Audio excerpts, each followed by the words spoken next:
지도 한번 보겠습니다. 2000년 전 바울 사도의 2차 전도 여행의 경로를 우리가 지금 화면을 통해서 마주하고 있습니다. 지난 주간에는 아덴, 그 당시의 철학과 지성, 문학의 예술의, 그리고 세상 어느 곳에서도 찾을 수 없는 우상의 총집결지, 신화의 도시 아덴에서의 전도를 통해서 우리가 함께 교훈을 나눠봤습니다. 그리고 바울 사도는 저 아덴에서 혼자 고린도로 이동을 했습니다. 조그만 길목이 바로 고린도에 들어가는 그 노선인데요. 고린도는 양쪽으로 항구가 있습니다. 아주 발달된 그 당시에 무역의 그 통로였고, 그리고 최신 유행의 아주 그 전파하는 근원지였습니다. 원래 항구 도시가 그렇지 않습니까? 요즘은 이제 발달돼서 비행기로 다니지만 저 당시에는 배, 그래서 모든 문물이 저기를 거쳐가기 때문에 모든 유행도 빨리 들어오기도 하고, 또 항구 도시, 무역이 발달되다 보니까 경제적으로도 풍부합니다.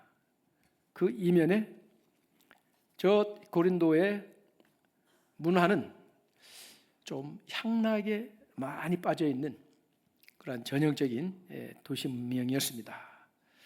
아프로디테라고 하는 여신을 섬기는 큰 신전이 중심에 있어요. 그 아프로디테 여신전에는 약 1000명 정도의 여자 사제들이 있어요.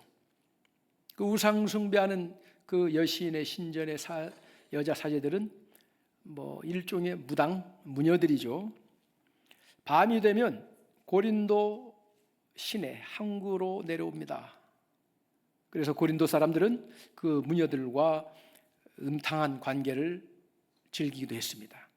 그래서 고대에 연극을 하면 여러 가지 배역이 있는데, 너는 고린도 사람의 역할을 하라, 고린도 사람이 된다라는 뜻으로 고린디아 제스다이라고 하는 그 헬라어가 있어요. 그게 한 배역을 맡는 관용어예요. 고린디아 제스다이 역할을 하는 사람은 어떤 사람이다 하는 것이 딱 고정된 그런 그 캐릭터 이미지죠. 어떤 역할이냐? 음탕, 방탕, 온갖 인간의 그 육신의 쾌락을 쫓는 인생의 전형을 보여주는 역할을 하는 거예요. 그만큼 고린도라고 하는 도시는 상업 문명이 발달함과 동시에 또 인간적인 이런 많은 죄도 만연한 곳이죠. 아덴이 우상의 도시였다면 고린도는 우상 숭배 및 이런 음란과 태폐와 향락의 백화점과 같은 그런 지역이에요. 이곳에 바울이 혼자 갔습니다. 혼자. 호랑이 굴에 혼자 들어간 것과 같은 그런 상황이죠. 그때 2절에 하나님이 예비하신 만남이 있어요. 어떤 만남이냐? 2절 함께 읽겠습니다. 아굴라라 하는 본도에서 난 유대인 한 사람을 만나니 글라우디오가 모든 유대인을 명하여 로마에서 떠나라 한 고로 그가 그 아내 브리스길라와 함께 이달리아로부터 새로 온지라 바울이 그들에게로 가매. 이탈리아 로마입니다. 로마에서 고린도로 이주해온 아굴라와 브리스길라라고 하는 부부. 아굴라는 유대인입니다. 본도 아시아 위쪽 지금 투르키의 그 지역 그 본도 출신 유대인인데 아마 부모 때에 로마로 이주해 가서 로마에 정착한 사람이죠. 아굴라. 그리고 브리스길라는 브리스가라고 하는 로마의 아주 유력한 가문의 여자입니다. 그래서 이 두 사람이 만나서 부부가 된 거예요. 그런데 주후 49년경에 그 당시에 로마에는 약 5만 명 정도의 유대인들이 거주하고 있었다고 추정됩니다. 그 유대인들 가운데 예수 그리스도의 복음을 듣고 영접하여 거듭난 그리스도인 된 유대인들과 여전히 유대교의 율법주의에 머물러 있는 유대인들 사이에 대립 갈등이 생긴 거예요. 근데 그게 이제 사회 문제가 돼가지고 로마 황제의 귀에까지 들어갔습니다. 그러자 그 로마 황제가 간단하게 그 일을 해결해 버립니다. 모든 유대인들은 로마에서 다 추방시켜라. 유대인 강제 추방령이 내려지는 거예요. 그때 로마에서 추방되어 유대인들은 사방으로 흩어졌는데 이 아굴라와 브리스길라 부부는 고린도에 왔다는 것입니다. 그때 바울 사도가 마침 아덴에서 고린도에 왔을 때 그들과 만남이 이루어졌어요. 옛날 여자 가수 유명한 노래가 있죠. 만남. 우리 만남은 우연이 아니야. 정말 그렇습니다. 바울은 혼자 걷는 그 길, 참 외롭고 쓸쓸한 길이었어요. 그런데 거기에 귀한 만남을 하나님께서 예비해 놓으신 거예요. 그 후 이 아굴라와 브리스길라 부부는 이 만남을 바울이 순교할 때까지 끝까지 이어갑니다. 바울에게 있어서는 평생의 동역자로서의 관계가 시작된 겁니다. 로마에 있는 교회에 바울이 편지를 보냅니다. 로마에 방문하기 전에 그 편지를 보내면서 16장에 여러 그 안부 인사를 전하는 임명록이 나와요. 누가 누구에게 인사합니다. 누가 인사합니다. 어느 교회에 문안합니다. 할 때 이 브리스길라와 아굴라 부부를 특별하게 언급하면서 이들의 문안도 전합니다. 로마서 16장 3절 4절 다 함께 읽겠습니다.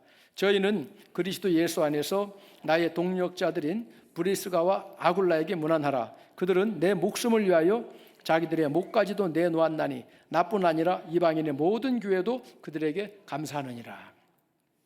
바울에게 있어서 이 부부가 어떠한 관계였는지를 간단하게 입증해 주고 있죠. 그들은 내 목숨을 위하여 자기들의 목까지도 내놓았나니. 그냥 바울을 맹종하고 추종했던 바울파의 어떤 그런 사람들이 아니라 바울이 예수 그리스도의 복음을 전하는 그 바울의 복음 전도의 사역을 돕기 위해서 협력하기 위해서라면 자신들의 목숨까지도 아낌없이 내놓을 그런 태도로 함께 했던 사람, 이들도 여러분들에게 문안합니다 라고 하는 거예요. 남편 혹은 아내 혼자만 하나님의 기뻐하신 일에 충성해도 감사할 일인데 부부가 함께 하나님이 기뻐하시는 일을 위하여 헌신한다. 이보다 아름다운 게 어디 있겠습니까? 저는 목회하면서 제일 부러운 사람들이 누구냐? 부부가 함께 신앙생활을 하는 분들이에요. 특히 어르신들 보면 너무너무 부러워요. 저는 자라면서 어머니 아버지 교회 다니는 걸 본 일이 없었기 때문에 우리 어머니 아버지도 일찍 예수 만나서 했으면 얼마나 좋았을까 우리 집안이. 그러시 너무너무 부러워요. 부부가 함께 또 부부가 함께 충성하는 거 아름답습니다. 우리 대전 누리교회에 브리스길라와 아굴라 같은 부부가 많이 세워지기를 축복합니다. 이번에도 전국 대회에 참석을 위해서 우리 교회가 비교적 많은 인원이 참석하잖아요. 또 현장에 가면 우리 목회자들은 딱 각자 맡은 그 파트 역할이 있기 때문에 위원회를 조직한 거예요. 그래서 그 위원들을 조직하고 또 위원장을 우리 이광규 안수집사님을 임명했는데 이광규 집사님도 바쁜 사람이죠. 상당히 이거 어려워하는 거예요. 그래서 그래도 하여튼 맡았어요. 어제 오전에 최종 교육자들하고 마지막 점검 회의를 했는데 이광규 집사님도 같이 참석했죠. 완벽하게 준비를 해왔더라고요. 이야.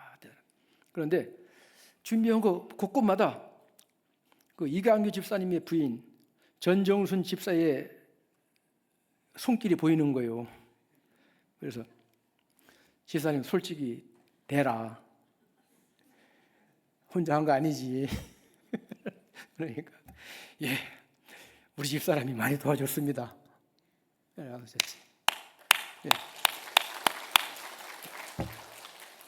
그거예요. 주의 일을 위해서 함께 동역하고. 아멘입니까? 하나님 보기에 얼마나 아름답습니까? 예? 죄 짓는 일에 동력하고 먹고 사는 일에 빠져가지고 너는 너 나는 나. 세상이 그렇잖아요. 그런데 부부가 하나님 영광 위하여 몸된 교회를 위하여 함께 마음을 합해서 남편이 좀 힘들으면 여보 내가 있잖아. 내가 할 수 있는 거 최선을 다해 도와주고. 이게 바로 브리스길라와 아굴라예요. 할렐루야.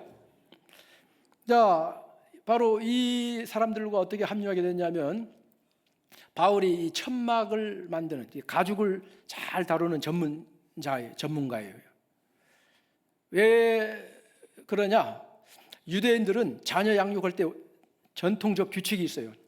자기 자녀에게 한 가지 이상 기술을 가르쳐 주지 않는 부모는 그 자녀를 강도로 만드는 사람이다. 그런 거예요. 우리나라는 어떻습니까? 공부만 잘해라. 시험만 잘 보면 다 통한다. 딴 걸 필요 없다. 심지어는 어느 고등학교에 급훈이 그거래요.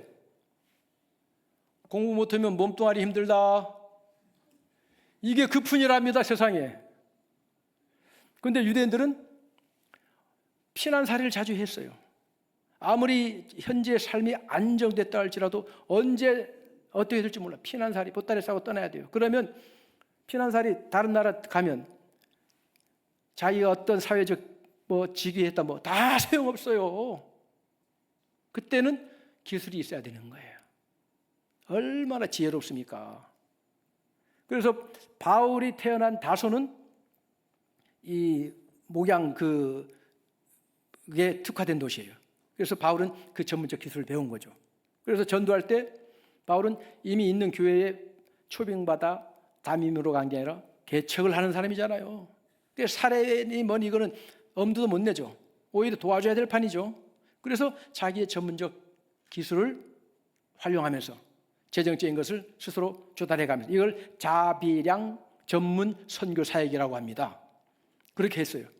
그래서 이 고린도에 갔을 때도 자기의 전문적 이 기술을 하기 위해서 이 업종에 있는 사람들을 물색하던 중에 마치 브리스가와 아굴라도 이 부분에 특화된 전문자라서 만나는 겁니다. 할렐루야. 우리 성도님들은 각자 재능이 있을 겁니다. 좋은 일에 재능을 기부하기도 하시고 또 그 재능을 잘 활용해서 주의 나라 확장하는 일에 헌신할 수 있게 되기를 주님의 이름으로 축복합니다. 옛날 지미 카터 대통령은 대통령 때보다 대통령 퇴임하고 더 유명한 사람이 되었어요. 우리나라에도 언젠가 와가지고 무슨 귀빈 대접 받으러 온 것이 아니고 미국 전직 대통령이니까 가는 곳마다 정말 최고의 극한 귀빈 아니겠습니까? 근데 그분이 우리나라에 온 목적이 목수, 집 짓기 위해서, 집 짓기 위해서. 헤비타트라고요. 그 와가지고 실제로 지붕에 올라가지고 직접 집도 짓고 얼마나 대통령 때보다 더 영향이 있고 더 아름다웠어요. 믿으시면 아멘입니다. 어떤 직업이든지요, 선한 일에 사용하면 그게 가장 존귀하고 가치 있는 직업임을 믿으시면 아멘입니다. 주를 위해 쓰임 받는다면 그 최고예요. 바울은 먹고 살기 위해서 직업을 가진 게 아닙니다. 복음을 전하기 위한 겁니다. 일부 목회직에 대한 오해들이 있죠. 그래 오해할 만한 그런 삶을 사는 사람도 있기 때문에 그런 거죠. 목사하면 교회가 부흥되면 잘 먹고 잘 산다. 고급 차 타고 다니고 부유해진다. 간혹 그런 경우가 물론 있어요. 그러다 보니 제가 어떤 경우를 만났냐면 천안에서 개척교회 할 때 그때 IMF 때였어요. 정말 우리나라 그 경제 환란 겪어보지 않은 사람은 모를 거예요. 그 가장 어려운 때를 했는데 아파트 재계약을 하게 됐어요. 전세가 다 돼가지고. 그래서 저는 그 해 초에 아파트 우리 사택에 불까지 나가지고 남의 집 내부 새 집 짓어주고 금전적 이게 나아요. 이만저만이 아니었어요. 교회는 개척교회죠. 그러니까 집주인도 양심이 있으면 전세 올려달라고 하지는 않겠지. 딱 그래 기대하고 딱 만났는데 집주인이 전세 올려달라고 딱 하는 거예요. 안에 딱 막히는 거. 아니 이분이 지금 집도 말이야 비록 불은 나지 우리가 사람이 불났지만 집도 새로 다 해주고, 이 정도 됐으면, 그리고 우리 교회가 무슨 큰 교회도 아니고, 섭한 마음이 딱 드는데 그분이 이런 말 하는 거예요. 목사님, IMF 참 어렵지 않아요? 근데요, 제가 보니까요, 되는 건 교회밖에 없을 때다. 예수도 안 믿는 사람이 겉으로 볼 때는 그분 근처에 천안에서 가장 큰 장로교회가 있는 집 근처에 살아요. 그러니까 거기는 사람이 안 빠지더래. 소위 말하면 고객이 줄어들질 않더래. 그러니까 교회는 IMF도 걱정 없다. 그래 올려주시오. 그러면서 하는 말이 가관이에요. 그 아들이 그해 수험생이었어요. 목사님, 우리 아들 이 녀석 선문대학 신학과 가라는데 영 말을 안 듣네요. 선문대학교는 통일교가 운영하는 학교예요. 선문대학 신학교 가면 통일교 목회자길 되는 거예요. 이분들은 통일교인지 뭐 신천지인지 그런 거 없어요. 신학과는 그냥 목회해야 되는 길. 거기 가면 잘 된다. 그 좋은 직업이다. 세상 인식이 그렇게 비춰질지라도 주의 종 목회는 먹고 살기 위해서 하는 것이 아니라, 직업을 가져도 먹고 살기 위한 것이 아니라 바울처럼 하나님의 나라 확장을 위한 범위 안에 머물러 있어야 됨이 마땅한 줄로 믿습니다. 결정적인 선택의 순간에요, 물질의 발목을 잡히면 안 돼요. 제가 어떤 목회지를 정한다 할 때 물질이 하나의 고려사항이 되면 그건 끝난 거예요. 주님의 부르심입니다. 믿으시면 아멘입니까? 다른 거 없어요. 바울은 철저하게 소명자로서의 그 중심에서 직장을, 전문적인 업을 해서 돈을 벌기도 했지만 또 여건이 되면 딱 내려놓고 목양에 전심하는 것입니다. 그래서 오늘 일상적인 그 복음 전도 사역을 하다가 5절에 가면 대반전, 대전환이 일어나는 장면이 나옵니다. 5절 다 함께 읽겠습니다. 실라와 디모데가 마게도냐로부터 내려오매 바울이 하나님의 말씀에 붙잡혀 유대인들에게 예수는 그리스도라 밝히 증언하니. 바울과 실라, 디모데는 삼총사, 2차 선교여행 때부터 삼총사라고 할 만큼 같은 팀이었어요. 실라는 빌립보에서는 감옥에도 같이까지 하는, 어떻게 보면 정말 산전수전 다 겪은 전우예요. 전우. 그 전우가 돌아온 거예요. 무사히 돌아왔어요. 돌아와가지고 또 반가운 소식도 전해줍니다. 데살로니가 교회도 지금 성도들이 잘 성장하고 있습니다. 교회가 아주 건강하게 되고 있습니다. 그리고 빌립보 교회에서는 바울 사도의 그 복음 선교 사역을 돕기 위해서 물질로 협력하기 위해서 연보도 모아가지고 보내온 거예요. 그래서 바울이 얼마나 격려가 되겠습니까? 이 실라와 디모데를 만나니까 천군 만마를 만난 것처럼 힘이 되는데 교회들도 잘 된다 그러지. 또 물질적으로도 도움받지. 그러니까 말씀에 붙잡힌 거예요. 이제 복음 전도에 말씀에 붙잡혔습니다. 이 다른 것도 안 찾아봐도 되는 거예요. 이제 이 복음 전도에만 전념하게 되는 거예요. 말씀에 붙잡혀. 사랑하는 성도 여러분, 우리가 뭘 할지라도요, 우리가 하는 그 일에 붙잡혀야 됩니다. 교회의 이 강대상을 청소하고 하더라도 이건 하나님께서 나에게 주신 사명이다. 나는 이것을 통해서 하나님을 기쁘시게 드려야 돼. 하나님, 나는 이 강단 청소를 통해서 하나님을 예배하렵니다 라고 하는 사명의식을 가지고 청소한 사람하고 돌아오는 순서가 되니까 마지못해서 한 사람 빛깔이 다르다니까요. 빛깔이 달라요. 하는 벌써 작품이 다릅니다. 똑같은 재료가 투입되고 똑같은 시간이 투입돼도 붙잡혀서 하는 사람과 떠밀려서 혹은 마지못해서 어쩔 수 없이 하는 사람, 이게 작품이 달라요. 사랑하는 성도 여러분, 기왕 살아가는 거 아까운 인생 아닙니까? 붙잡히시기를 주님의 이름으로 축복합니다. 붙잡히지 않으면 기도하세요. 하나님, 제가 붙잡힐 그 일을 한번 보여주세요. 할렐루야. 붙잡힌 일을 하셔야 돼요. 우리 자녀들도 마찬가지입니다. 여러분 자녀들 세상의 가치 기준으로 너 뭐 되라 그런 말 하지 마세요. 내가 확 붙잡힌 일을 만나면 그 아이는 성공합니다. 붙잡힌 사람 아무도 못 말려요. 아멘입니까? 연구하지 않아도 그 일을 좀 더 잘하기 위해서 연구합니다. 헌신합니다. 바울은 말씀에 붙잡혔어요. 할렐루야. 기왕이면 우리도 복음의 말씀에 붙잡히기를 주님의 이름으로 축복합니다. 이 심정을 바울은 고린도의 성도들에게 보낸 서신에서 이렇게 표현합니다. 고린도전서 2장 4절 5절 시작.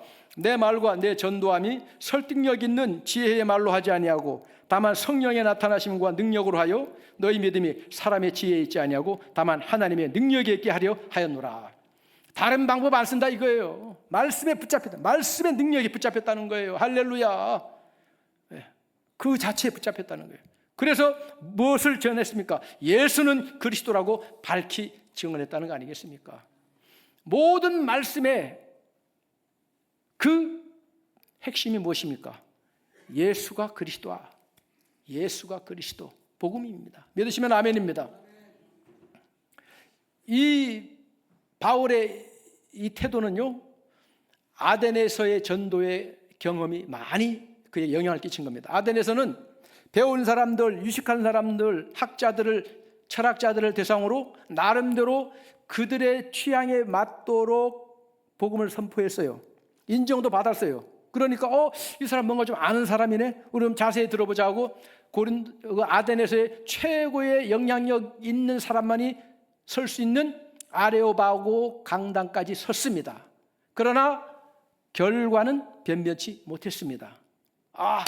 마음의 작정, 이제는 나 다른 방법 안 쓰겠다. 오로지 성령의 역사를 힘입어 예수 그리스도만 전해야 되겠다. 아멘입니까?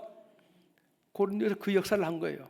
그 심정을 바울이 고린도에 보낸 편지에 이렇게 표현하고 있어요. 고린도전서 2장 1절 2절 다 함께 읽습니다. 형제들아, 내가 너희에게 나아가 하나님의 증거를 전할 때에 말과 지혜의 아름다운 것을 아니하였나니 내가 너희 중에서 예수 그리스도와 그가 십자가에 못 박히신 것 외에는 아무것도 알지 아니하기로 작정하였습니다.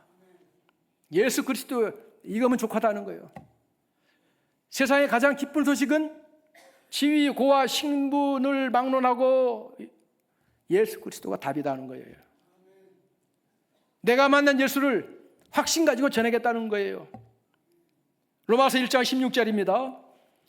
내가 복음을 부끄러워하지 아니하노니 이 복음은 모든 믿는 자에게 구원을 주시는 하나님의 능력이 됨이라. 먼저는 유대인에게요 그리고 헬라인에게로다. 아멘. 능력이 됩니다. 생명을 살리는 능력은 예수 그리스도 복음에 있는 거예요.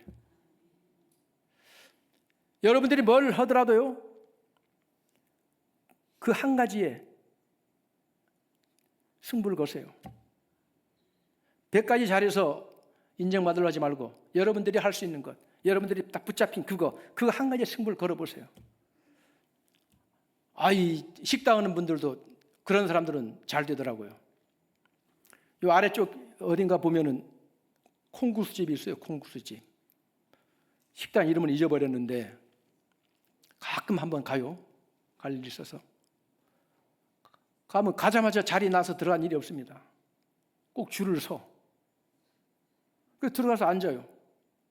음식이 나와. 밑반찬 나옵니다. 노란 양재기 무슨 그릇에 김치 한 움큼 해가지고 툭 놓은 거밖에 없어. 밑반찬 이거밖에 안 줍니까? 항의하는 사람 아무도 없더라고요. 나도 그 입 다물고 있지. 그리고 콩국수가 나와요. 그걸 먹고 돈 내고 나가면서 아무도 불만 안 해. 이 집은 콩국수 하나에 승부 걸어버렸구나. 할렐루야. 예수 그리스도의 승부 걸어버렸어요. 내 인생의 주인은 예수님입니다. 이왕 고백했다면 범사의 주를 인정하세요. 주님이 나의 왕이십니다. 고백하세요. 주님이 나의 대장이십니다. 고백하세요. 내 사업의 경영권자는 주님이십니다. 고백을 하세요. 역사 일어납니다. 할렐루야. 유대인들은 어디 가나 거부하죠. 그래서 바울은 유대인들에게 최후 통첩을 합니다. 6절 다 함께 읽습니다. 그들이 대적하여 비방하거늘 바울이 옷을 털면서 이르되 너희 피가 너희 머리로 돌아갈 것이요 나는 깨끗하니라. 이후에는 이방인에게로 가리라 하고. 유대인들이 복음은 전했지만 받질 않았어요. 그래서 에스겔 3장 18절 19절의 말씀을 인용하면서 너희 피가 너희 머리로 돌아갈 것이요 하면서 옷을 탁 털어버렸습니다. 이 말은 무슨 뜻이냐면 피는 생명입니다. 너희가 예수 그리스도의 복음을 믿지 않고 거부한다면 너희는 죄악 가운데, 죄인 가운데 머물면서 결국 멸망의 심판을 받을 수밖에 없을 것이다. 그러나 그 책임은 너희에게 있다. 너희 머리로 돌아간다. 나는 책임질 일 없다고 옷을 털어버린 거예요. 그리고 지금까지의 바울의 전도의 그 패턴을 보면 장소를 옮겨야 됩니다. 고린도에서 빠이빠이 하고 다른 곳으로 가야 되는데 바울은 회당의 옆에 있는 디도 유스도라고 하는 사람의 집에 머물면서 계속 복음을 전합니다. 그리고 많은 열매를 맺고 있습니다. 그 이유가 무엇이냐? 9절 다 함께 읽겠습니다. 밤에 주께서 환상 가운데 바울에게 말씀하시되 두려워하지 말며 침묵하지 말고 말하라. 복음에 붙잡힌 사람들, 말씀에 붙잡혀 복음으로 사는 사람들, 이 복음을 위하여 내 삶의 목표를 거기에 두고 사는 사람들은 혼자 있지 않습니다. 주님이 함께 하십니다. 그리고 주님이 격려해 주시는 거예요. 두려워하지 말라는 겁니다. 이 고린도라고 하는 지역은 객관적인 상황에서 보면 전도하기 가장 안 좋은 토양이고 온갖 음란과 어둠의 영이 가득한 곳이고, 만약 목회자 보고 목회 개척지를 찾으라면 여기는 다 기피할 만한 그런 곳인데 바울은 여기를 안 떠납니다. 바로 주님이 두려워하지 말고 침묵하지 말고 전하라는 거예요. 두려워하지 말라. 오늘 이 험한 세상 속에서 아무것도 보장할 수 없는 험한 세상 속에서 두려움의 파도는 늘 우리에게 몰아칩니다. 우리를 두렵게 하는 파도. 그때 우리에게 가장 기쁜 소식이 무엇입니까? 주님이 하시는 말씀, 두려워하지 말라. 이사야 41장 10절 다 함께 읽겠습니다. 두려워하지 말라. 내가 너와 함께함이라. 놀라지 말라. 나는 내 하나님이 됨이라.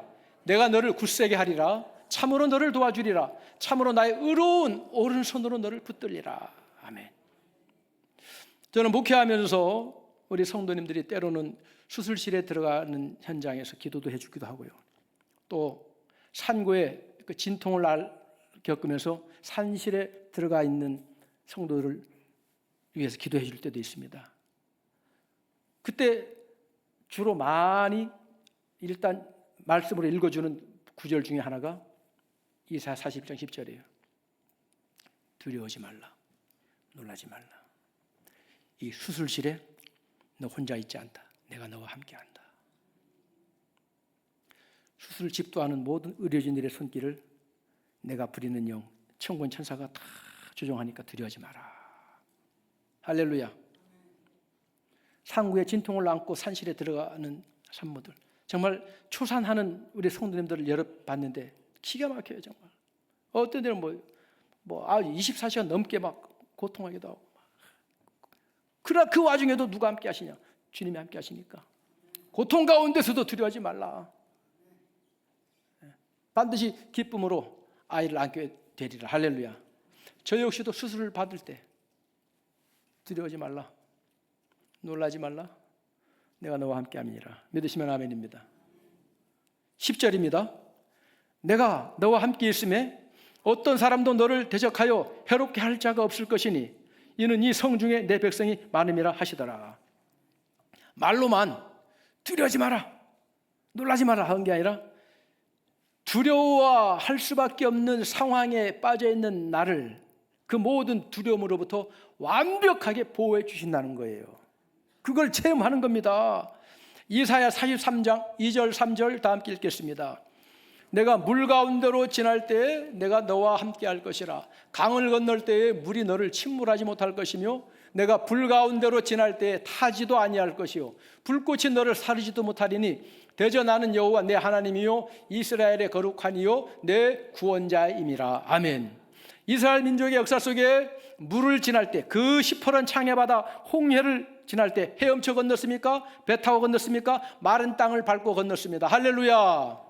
강을 건널 때 약속의 땅 가나안에 들어가기 위해서 그 비가 강우량이 넘쳐가지고 강폭이 막 넓어지고 유량이 거센 물결이 휩싸일 때 요단강을 어떻게 건넜습니까? 걸어서 건넜습니다. 마른 땅을 걸어 건넜습니다. 할렐루야. 바벨론 제국의 포로로 잡혀간 유대인들이 느부갓네살이 큰 신상을 세워놓고 여기 절하지 않으면 다 죽인다 그랬어요. 그때 사드락과 메삭과 아벤느고가 하는 유대인 청년들은 나는 죽으면 죽으리라, 차라리 죽을지언정 여호와 하나님 한 분 외에는 난 누구에게도 절하지 않는다. 그래서 7배나 뜨겁게 달구어진 풀무불에 집어던져졌어요. 그들을 집어던지기 위해서 끌고 가던 병사들은 그 근처에 가니까 다 타 죽을 만큼 그 뜨거운 풀무불에 그들은 집어던져졌는데 그 중에 흰옷 입은 사람이 함께 있어가지고 머리털 하나 거슬리지 않고 살아난 줄 믿으시면 아멘입니다. 불 가운데 불꽃이 너를 사리지 못하리라. 예수님이 어디나 함께 하시는 거예요. 완벽하게 보호하시는 겁니다. 주의 일을 할 때 여러분들이 소명감을 가지고 나의 삶의 자리는 거룩한 땅입니다, 임마누엘 주님이 함께 하십니다, 그 믿음으로 살아가는 여러분들에게 혼자 있는 것처럼 보이지만 혼자가 아니에요. 하나님의 천군과 천사를 동원하여 둘러 진쳐주고 계심을 믿으시면 아멘입니다. 할렐루야. 왜 이렇게 바울을 특별히 보호하면서 고린도를 쉽게 떠나지 말고 외치라 하느냐? 이는 because, 왜냐하면 이 성 중에 내 백성이 많음이라. 바울이 보기에는 유대인들도 이제 더 이상 복음 전도할 수 없고 이렇게 거부하니까, 또 이 동네는 이렇게 음란하고 영적으로 어두운 동네니까 이제는 딴 데로 가야지, 끝났다. 오늘 우리 예배 시간 전에 함께 드린 찬양, 나의 끝 누구의 시작? 예수님의 시작. 성령은 한 분이에요. 어쩌면 에피타이저 찬양으로 벌써 은혜 받게 하시더라고. 오늘 말씀에 매치가 되는 찬양 함께 부르게 하시네요. 나의 끝 하나님의 시작이에요. 그런 곳일수록 하나님의 역사가 일어납니다. 우리가 보기에 도저히 가능성이 없고 답이 없는 인생일수록 하나님의 영광을 드러내는 작품이 되는 줄 믿으시면 아멘입니다. 예? 요나는 유대민족을 그렇게 괴롭게 했던 아수르 제국의 수도인 니느웨에 가서 복음 전하라니까 처음엔 도망갔어요. 그러다가 붙잡혀가지고 결국 니느웨에 가가지고 복음을 전할 수밖에 없었습니다. 회개하라 하는 복음인데, 니느웨가 얼마나 큰 성이냐면 끝에서 끝을 가려면 사흘길을 갈 만큼 큰 도시인데 딱 하루만 갔어요. 그럼 그만둬 버렸어요. 근데 하루만 갔는데도 니느웨 성 왕부터 모든 사람들이 다 회개한 거예요. 그래서 요나는 그래도 하나님이 저들을 심판하시겠지, 저들이 헌짓이 있는데 그 악독한 저 민족, 특히 하나님의 백성들에게 행한 악한 일 하나님이 다 아실 건데 그래도 하나님이 심판하겠지 하면서 산등성에 올라가가지고 이렇게 쳐다보는데 아무 일도 안 나는 거예요. 화가 나는 거예요. 날이 더우니까 하나님이 박넝쿨로 이렇게 가려줬습니다. 그래도 아이고 시원하다, 이 박넝쿨 어디에서 났나 감사합니다. 근데 다음 날은 벌레가 나와가지고 박넝쿨을 딱 갉아먹는 거예요. 그리고 뜨거운 햇살이 비치니까 하나님 막 원망하는 거예요. 하나님, 이 박넝쿨 하나 이거 안 챙겨주시면 어떡합니까? 막 하나님을 원망하니까, 근데 하나님이 요나에게 말씀하시기를, 요나서 4장 10절 11절 다 함께 있습니다. 하룻밤에 났다가 하룻밤에 말라버린 이 박넝쿨을 내가 아꼈거든. 하물며 이 큰 성읍 니느웨에는 좌우를 분별하지 못하는 자가 12만여 명이요 가축도 많이 있나니 내가 어찌 아끼지 아니하겠느냐. 네가 보기에는 다 멸망받아 족한 사람들로 보이지? 아니야. 이 성 중에 내 백성이 많다. 그 주님의 심정이 우리의 심정이 되어야 될 줄 믿습니다. 주님이 내 백성이라면 어떤 백성입니까? 주님께서 십자가에 피 흘려 낳은 자식들이에요. 그 생떼 같은 자녀를 어떻게 버려요? 내 백성이 많다는 거예요. 결코 포기할 수 없다는 거예요. 결코 버릴 수 없다는 거예요. 네가 내 심정을 안다면 외쳐라. 제가 그 미 해병대 리더십에 관해서 학술적으로 연구한 책을 사서 본 적이 있어요. 우연히 책 서점에서 발견한 거예요. 눈이 가더라고요. 도대체 미군이 어떻게 훈련받길래 이런 세계 최강 군대가 되나 궁금해서. 그래서 미 해병대 리더십. 그때 거기서 아하, 이래서 최강 군대가 된 거구나 라고 동의하게 한 대목이 있었어요. 작전 지역으로 출발하기 전에 마지막 브리핑하는 자리에서 그 미 해병대 지휘관이 그 작전에 함께 투입되는 장병들 앞에서 마지막 브리핑하면서 마지막 연설 이제 얘기를 합니다. 단 한 명의 해병대원도 결코 적진에 버려둔 채 떠나지 않을 것이다. 전사할지라도 그 전사한 해병의 시신도 반드시 수습해서 조국의 땅에 안장시킬 것이다. 그리고 작전 지역에서 가장 마지막에 빠져나오는 사람은 바로 내가 될 것이다. 내 뒤에 아군이 아무도 없음을 확인한 후에야 내가 마지막으로 헬기에 오를 것이다. 그러니까 미군들은 작전 지역에 가더라도 서로를 믿는 거예요. 결국 나를 버려둔 채 떠나지 않는다. 죽더라도 같이 한다. 죽은 희신이라도 나를 이 낯선 곳에 버려두지 않고 내 조국에 가서 나를 묻어줄 것이다. 그리고 우리 지휘관은 맨 마지막에 나온다. 그럼 목숨 거는 거죠. 신뢰가 바탕되니까. 근데 하나님의 사랑은 이와 비교할 수가 없습니다. 내가 너를 위하여 나의 생명을 주었고 내가 너를 살리려 나의 생명을 준 것을 너는 아느냐 나의 사랑을 얼마나 알며 내 사랑의 노래를 너는 아느냐. 그 사랑 아세요? 이 성중에 내 백성이 많다는 거예요. 그래서 1년 6개월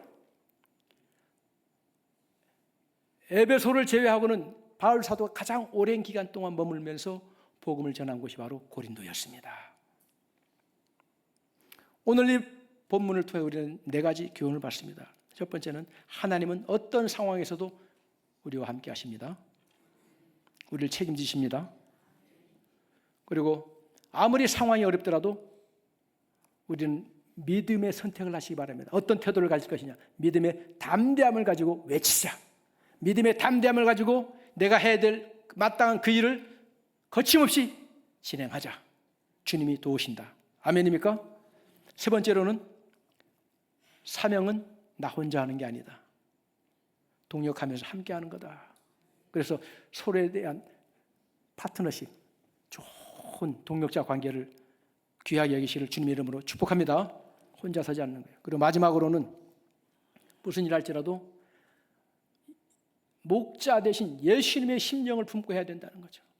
대충 하다가 왜 안 되면 그냥 포기해버리지 말고 이 성중에 내 백성이 많다 하시는 그 목자 대신 예수님의 심령을 가지고 하라는 거예요. 긴박함을 가지고 오늘이 아니면 내일이란 없다는 그 각오를 가지고 오늘 내게 주어진 시간 안에서 주님이 기뻐하실 주님 맡긴 그 사명을 위해서 모든 걸 아낌없이 쏟아부을 수 있는 그 긴박함이 있어야 돼요. 저는 지난 한 주간 동안 참 힘들게 지나왔습니다. 물론 특별 새벽 기도 연단에 여러분들은 야 우리 목사님 날마다 성령 충만인데 물론 성령으로 역사한 거죠. 근데 엄청 힘든 기간이었어요. 안타깝게도 물론 여기 조합원들도 계시고 하지만 우리 11구역 조합장님이 지난 월요일 날 투신하셨어요. 얼마나 안타까운 소식이었는지.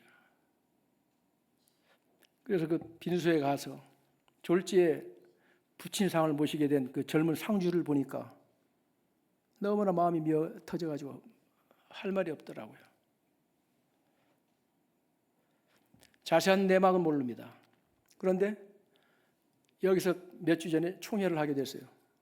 총회를 하기 전에 그 조합장님이 제 목양실에 들렸어요. 근데 전에 없이 기가 많이 빠졌어요. 약호, 아주 그냥 이 조합 재개발하면서 얼마나 어려운 일들이 많았겠습니까?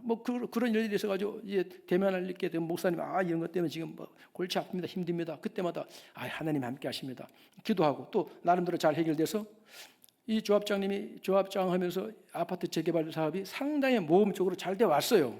그래서 저는 그날도 몇 가지 어려움을 토로했지만 조합장님 걱정 마세요. 하나님 이제까지 잘 해 오셨지 않습니까? 하면서 기도합시다. 또 기도했어요. 그리고 그날 오후에 또 신방 일정이 있어가지고 제가 총회 현장을 한번 들여다보지도 않은 채 그냥 갔어요. 그때 총회 현장만 들여다만 봤어도 전에와 다른 총회 분위기를 딱 보고는 이거 뭔가 보통 일이 아닌가 보구나 해가지고 그 조합장님이 지가 푹 죽어가지고 온 그거에 대해서 심각하게 여겨가지고 조합장님을 위해서 계속 어떤 일일지 몰라도 하여튼 하나님 은혜로 잘 해결되게 하시고 우리 조합장님 끝까지 유종의 미를 거두도록 함께해 주십시오 하면서 특별히 조합장님에서 많이 계속 더 기도를 했을 것인데 그러지 못한 거죠. 왜? 지금까지 오면서 모든 일이 어려웠지만 잘 해결되고 승승 잘 돼서 지난날의 승리에만 도취돼 가지고 이번 일도 어려운 일이 뭔가 있는 걸 토로하지만 이번 일도 지금까지도 하나님의 은혜로 잘 해왔던 것처럼 이번도 잘 될 겁니다 하고 격려와 덕담을 하고는 기도하고는 헤어졌어요. 이제 그게 마지막 만남이 돼버린 거죠. 그래서 그 다음 주간 월요일 날, 지난주 월요일 날 들었을 때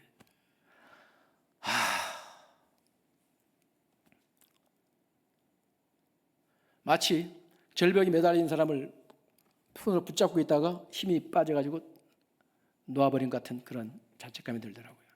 그때 그 조합장님이 내 목양실에 와서 겉으로는 표현 안 했지만 그 영혼이 속에서 외치는 소리를 들었어야 되는데 목사님 저 정말 지금 힘듭니다. 저 좀 도와주세요. 정말 힘듭니다. 그 영혼의 그 속에서 외치는 그 소리를 들었어야 되는데 그만 지나온 성공에만 도취돼가지고 그걸 미처 파악하지 못하니까 이런 일이까지 왔구나 하는 그런 어떤 자책감, 책임감이 들더라고요. 대단히 마음이 아픈 거예요. 한 주간 동안 너무나 가슴이 아픈 거예요. 사랑하는 성도 여러분, 내일 일은 아무도 몰라요. 오늘 여러분들이 누군가에게 복음을 전해야 될 하나님이 붙여주신 영혼이 있다면 내일이 아닙니다. 그 사람에게 생명 얻는 복음을 전할 수 있는 가장 적절한 기회는 지금 이 순간이 어쩌면 마지막이 될 수도 있다는 것을 아셔야 되는 거예요. 겉으로 드러나는 것이 다가 아니라니까요. 우리의 인생은 아무도 몰라요. 저의 내일을 저도 모르고 하나님만 아시고 그의 앞날도 하나님만 아시지 아무도 몰라요. 우리는 소위 말하는 데이터 시대다. 지난날 이렇게 했으니까 이것도 이겠지. 그런 공식이 안 통합니다. 순간순간 성령님의 지시함을 받으셔야 돼요. 한 가지 제안 드리겠습니다. 이 한 주간 동안 누군가가 하나님께서 여러분들에게 붙여주신 영혼이 있을 거예요. 나는 너를 통해 이에게 내 생명 있는 복음을 전해주길 원한다는 그분이 있다면 용기 한번 내셔가지고 구체적으로 복음을 전해주시기 바랍니다. 또 차마 그럴 용기가 안 난다면 그 영혼을 위해서 기도의 자리에 한번 엎드리시기 바랍니다. 일부러 그 영혼을 위해서라도 새벽기도 한번 나오셔가지고 하나님 아무개 영혼 주의 복음 영접하도록 역사해 주세요. 이게 있어야 됩니다. 이게 주님의 마음인 줄로 믿습니다. 이게 바로 사명의 길을 다간 바울의 심령인 줄로 믿습니다. 그 마음이 우리의 마음이 되어지기를 주님의 이름으로 축복합니다. 기도하겠습니다.